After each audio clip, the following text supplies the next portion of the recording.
আপনার প্রেগন্যান্সির সঠিক স্ক্যানের জন্য কলকাতার ইনস্টিটিউট অফ ফিটাল মেডিসিন আপনার ভরসার ঠিকানা।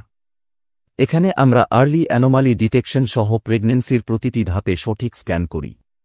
গর্ভের শিশুর অবস্থা বোঝার জন্য স্ক্যান খুবই গুরুত্বপূর্ণ, আর এগুলো একদমই নিরাপদ এবং ব্যথাহীন। আইএফএমে আর্লি ভায়াবিলিটি স্ক্যান করা হয় 6 থেকে 10 সপ্তাহের মধ্যে প্রেগন্যান্সি কনফার্ম করতে বা যমজ আছে কিনা দেখতে। 11 থেকে 14 সপ্তাহের মধ্যে এন্টিস্ক্যান আর ফার্স্ট ট্রাইমেস্টার স্ক্রিনিং, এগুলো ক্রোমোসোমাল অ্যাবনরমালিটি যেমন ডাউন সিনড্রোম বোঝার জন্য।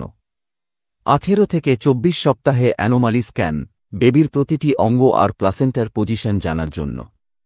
30 থেকে 34 সপ্তাহে গ্রোথ স্ক্যান এবং ডপলার করা হয়, বেবির ওজন, প্লাসেন্টা আর রক্ত সঞ্চালনের অবস্থান জানার জন্য।